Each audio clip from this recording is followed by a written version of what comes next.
Olá, Jornal da Assembleia começa agora. Confira os destaques desta terça-feira, 20 de outubro.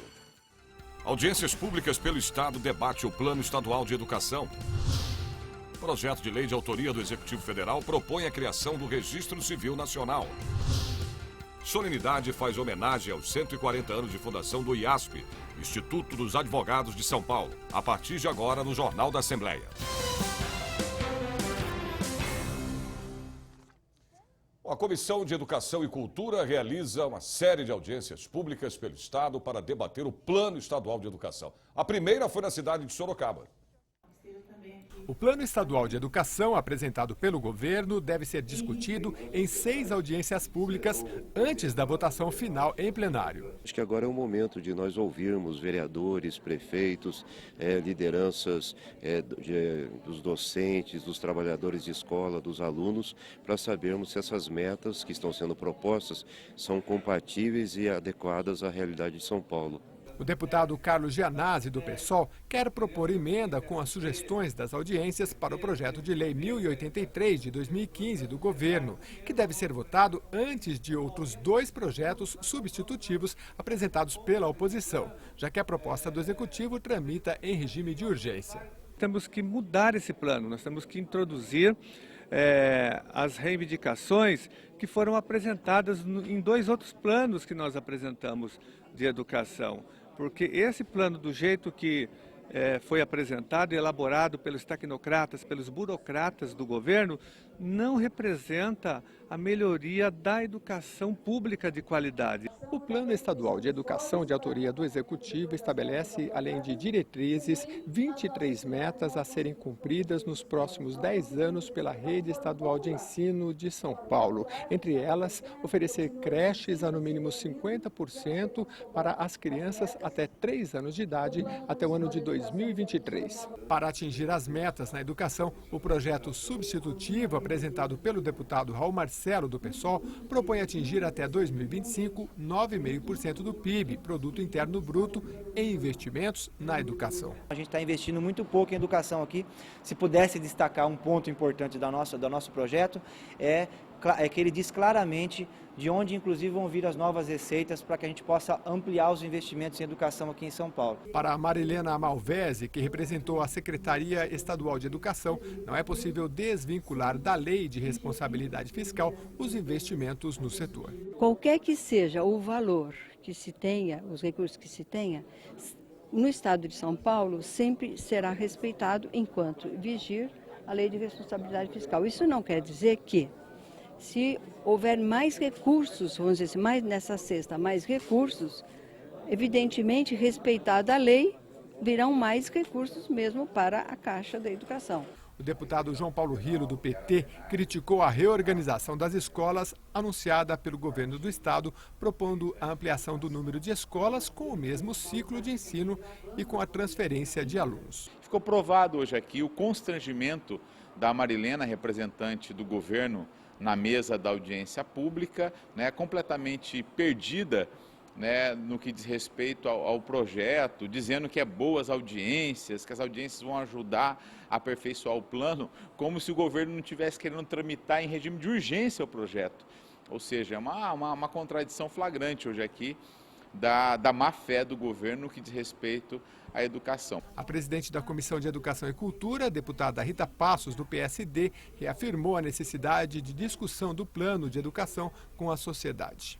Nós precisaríamos de muito mais tempo para discutir um plano estadual de educação tão importante para o nosso estado.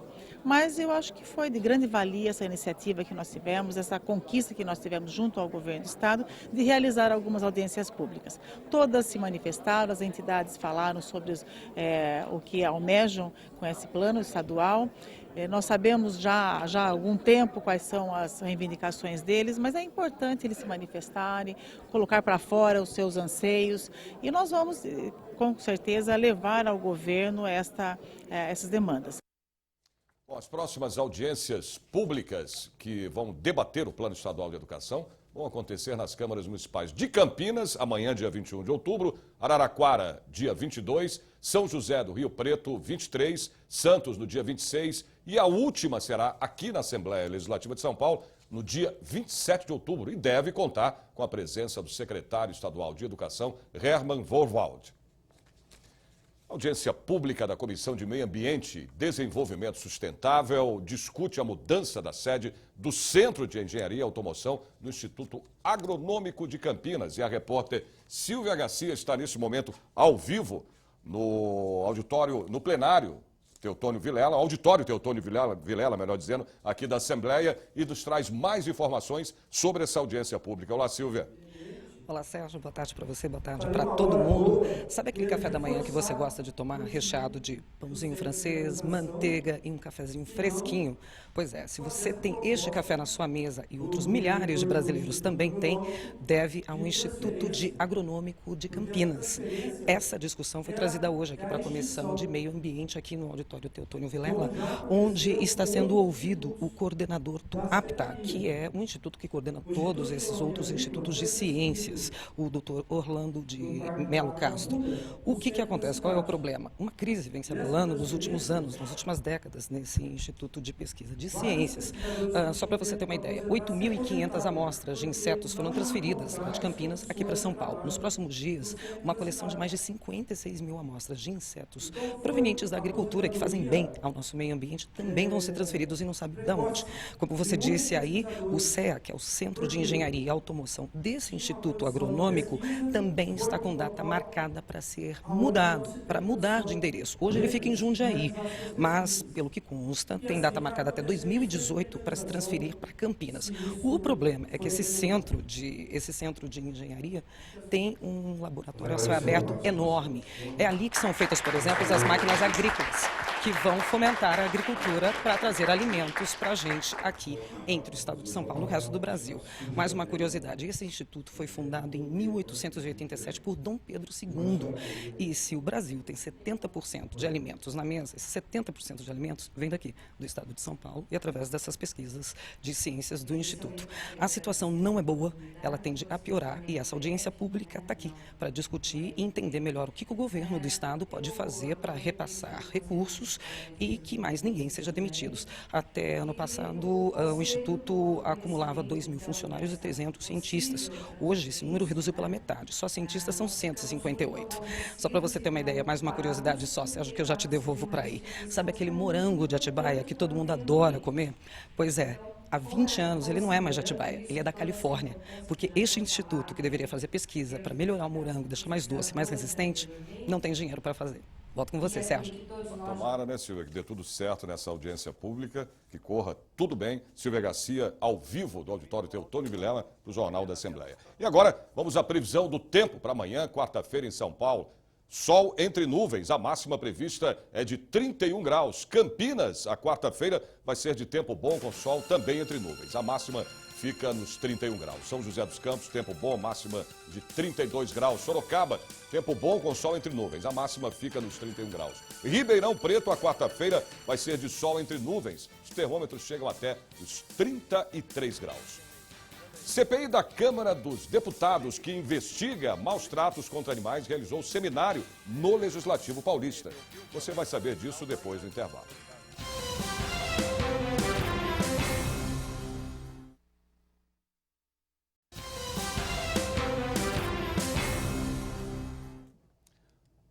(20 de outubro, Dia Mundial da Osteoporose, uma data para chamar a atenção para um problema que, segundo dados da Fundação Internacional de Osteoporose, atinge cerca de 10 milhões de pessoas no Brasil. E o repórter Jorge Machado, ao vivo, nos traz mais informações sobre esse assunto. Olá, Jorge.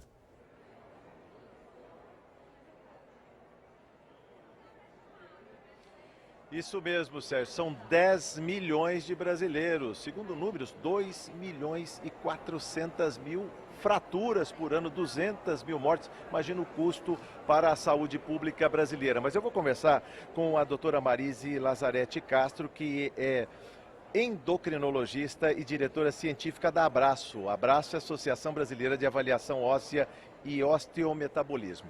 O que falar dessa doença silenciosa e por que ela comete tantos brasileiros, 10 milhões de pessoas? Ela comete mesmo os brasileiros porque nós estamos vivendo cada vez mais e é uma doença que está associada ao envelhecimento. Então, nós vamos ter cada vez mais osteoporose e ela comete 1/4 das mulheres na pós-menopausa, 25% é um número relevante, e 15% dos homens com mais de 65 anos de idade. Mas por isso que esses números são do montante que você controla para a gente. Tem muito a ver com a velhice, ou seja, as doenças vão aparecer, a osteoporose inclusive, mas é possível se prevenir. 10 a 20 minutos de sol por dia, comendo alimentos saudáveis, deixando de fumar, é isso, doutor? Exatamente. A nossa campanha hoje aqui da Abraço é justamente para alertar quais são as medidas que a gente pode tomar ao longo da vida para tentar diminuir o risco de osteoporose. Então, a alimentação, cálcio da dieta, são basicamente os laticínios, atividade física, que é fundamental, né? Porque o osso vai se degradando quando a gente fica parado, ele vai se descalcificando, e a vitamina D, que é importantíssima, né? Que a gente consegue produzir quando toma sol. Aliás, a campanha da Abraço é exatamente para que o SUS distribua vitamina D, é isso? Exato, é isso que a gente tem feito já há muitos anos, que é tentando fazer com que o SUS forneça a vitamina D isolada, né, para que especialmente os idosos e as pessoas de risco em tratamento para osteoporose recebam gratuitamente a vitamina D. Muito obrigado, doutora Marise. Tá aí, a campanha vai aqui no Conjunto Nacional até às 17 horas. Sérgio, é com você. Ok, Jorge, obrigado pelas suas informações. Parlamentares, especialistas em direito, representantes da Receita Federal reuniram-se na Assembleia para debater o projeto de lei de autoria do Executivo Federal que propõe a criação do Registro Civil Nacional, o RNC. Certidão de nascimento, RG, CPF, carteira de motorista, título de eleitor.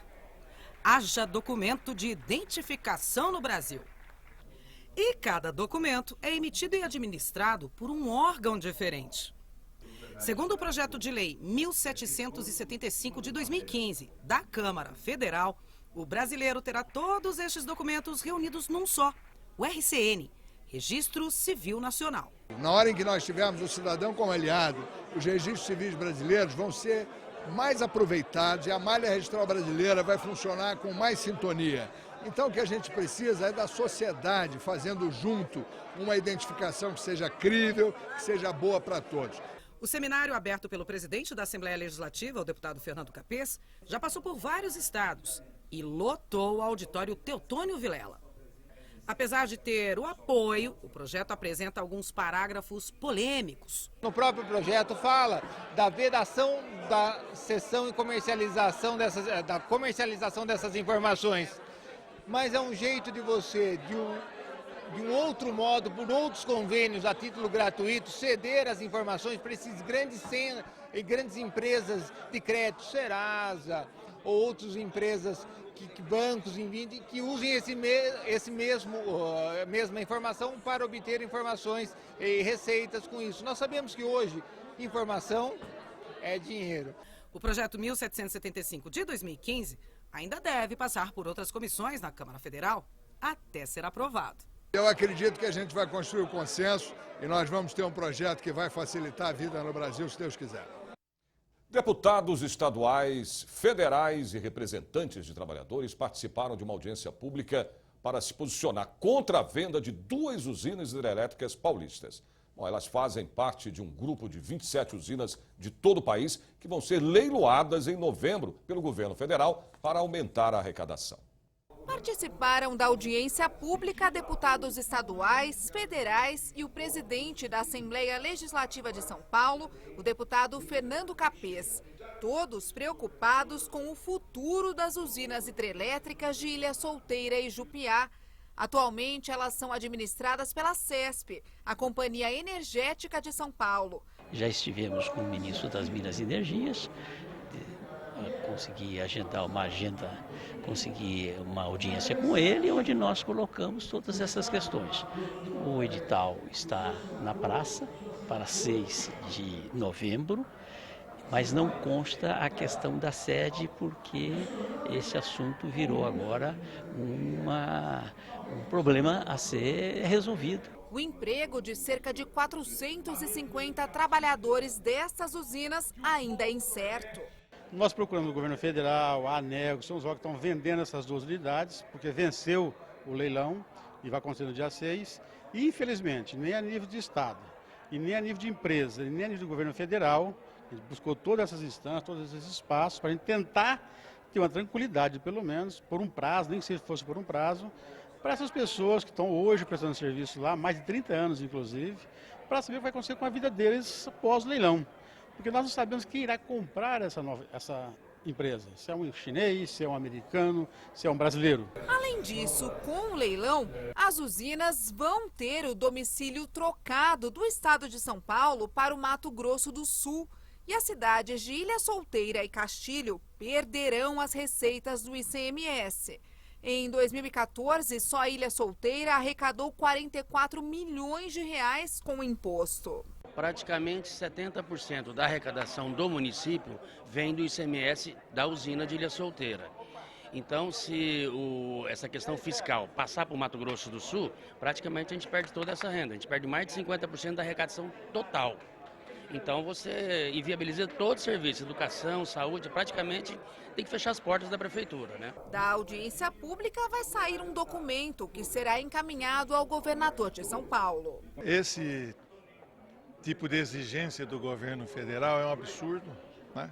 Pôr em leilão uma concessão, porque se o Estado construiu, é dele.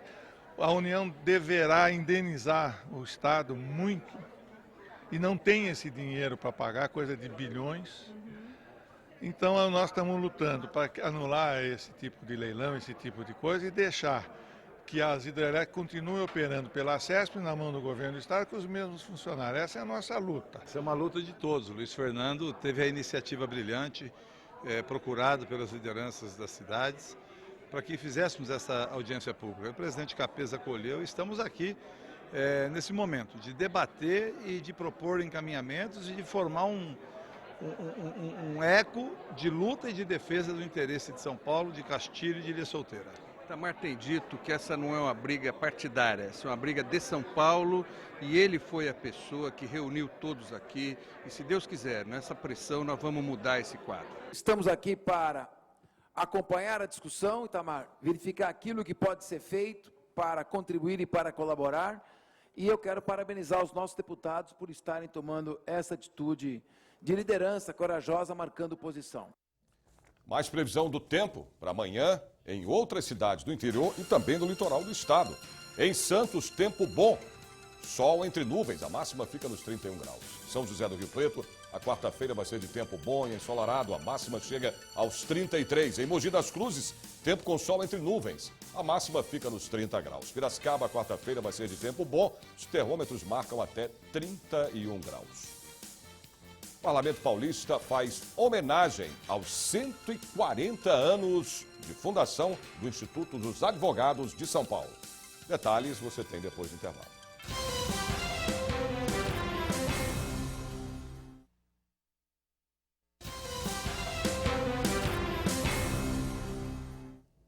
CPI da Câmara dos Deputados que investiga maus tratos contra animais realizou um seminário na Assembleia Legislativa de São Paulo. O evento foi solicitado pelos deputados Goulart, do PSD, e Nilton Tato, do PT. Entre os temas abordados, a implantação de delegacias e promotorias de defesa dos animais no município de São Paulo e a falta de locais para a destinação dos animais apreendidos. A gente quer pegar informação, pegar sugestão para poder fazer da CPI uma CPI propositiva, que traga projetos de lei para melhorar a legislação vigente e minimizar esses problemas existentes nessas outras áreas. Então a gente está tratando do tráfico de animais silvestres, nos centros de zoonose, combate às zoonoses, controle populacional de animais, maus tratos em geral. Outro assunto debatido entre ativistas da causa animal e outros profissionais ligados à proteção dos animais foi o número exorbitante de animais silvestres que são atropelados todos os anos nas estradas do país. São atropelados por ano no Brasil cerca de 500 milhões de animais silvestres, desses aí cerca de 25 milhões de animais de médio e grande porte. E você tem um número muito grande desses animais de espécies que estão na lista de ameaçados por extinção. Um problema grave também para a segurança nas estradas. O que é que a gente quer com essa CPI? tentar buscar um diálogo com o DENIT, né, com o Ministério do Transporte, com as concessionárias das rodovias, para a construção de passagem para os animais, que tipo de medidas que a gente pode adotar para poder diminuir essa mortandade, entendeu? Acabar com a mortandade de animais, mas também colocar em segurança as pessoas que estão viajando nos carros. O objetivo é estudar possíveis políticas públicas para amenizar o impacto na biodiversidade brasileira. Todos esses animais, eles têm uma função no ecossistema, uma função a desempenhar no interior das nossas florestas nativas. São eles que mantêm essas florestas funcionando, nos oferecendo água, ajudando a regular o clima e também espaços para lazer, turismo. Ou seja, sem esses animais, essa grande máquina que são as florestas tende a perecer no tempo. E os prejudicados serão não só a natureza, mas também a nossa sociedade. Sessão solene do Parlamento Paulista presta homenagem aos 140 anos de fundação do IASP, o Instituto dos Advogados de São Paulo. Para cumprir seus objetivos como o de difusão de conteúdos jurídicos, o Instituto dos Advogados de São Paulo congrega cerca de 1.000 associados, profissionais da área do direito, entre magistrados, promotores e juristas de todo o país. Na cerimônia, que reuniu personalidades do mundo jurídico, o presidente da Assembleia Legislativa entregou ao presidente do IASP uma placa alusiva aos trabalhos prestados pelo Instituto. A OAB de São Paulo e a OAB Nacional foram representadas.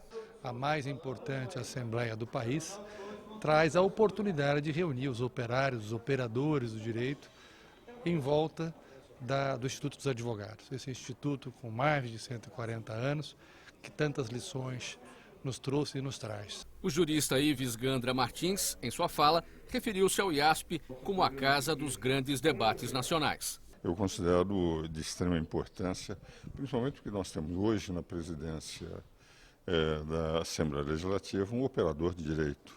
Foi advogado, membro do Ministério Público, e então ele tem sensibilidade, como aliás todos os deputados estaduais, da importância do direito e da formação do Brasil. Então, uma integração muito grande entre advogados e Assembleia, mas fundamentalmente entre o Instituto dos Advogados, que é a Casa do Jurista, e a Assembleia Legislativa de São Paulo. A preocupação do Instituto, quando da sua criação, foi exatamente ser um espaço para que as pessoas pudessem debater, e do debate exatamente da cultura jurídica se produzem normas jurídicas melhores, que é o trabalho principal da Assembleia Legislativa, a produção de normas. Então essa aproximação dos operadores com a Assembleia é em benefício da sociedade na produção de melhores normas. A Assembleia Legislativa, guardiã da liberdade e guardiã das prerrogativas que são caras àqueles que exercem a missão da advocacia, se sente engalanada de realizar esse evento, e ele é de vulto e extrema importância, não só para a advocacia, como para toda a sociedade, que por um momento ou outro pode se ver submetida ao exercício do arbítrio do poder estatal. E o advogado exerce esse contrapeso importante para a democracia. Por isso, tem tudo a ver a Assembleia Legislativa, a Casa do Povo, com o Instituto dos Advogados, a Casa do Advogado, defensor dos direitos da população. Previsão do tempo para amanhã, quarta-feira, em mais cidades do interior do estado. Em Franca, tempo com sol entre nuvens, faz calor, máxima de 30 graus. Bauru, quarta-feira vai ser de tempo bom também, a temperatura máxima chega aos 31 graus. Limeira, tempo com sol entre nuvens, faz calor, a máxima chega aos 31 graus também. Marília, previsão do tempo para amanhã é de tempo bom com calor, temperatura máxima chega aos 32 graus. O Jornal da Assembleia de hoje termina aqui, mas você pode acompanhar toda a programação da TV Assembleia SP no portal www.l.sp.gov.br. E a gente se vê de novo amanhã a partir do meio-dia. Até lá.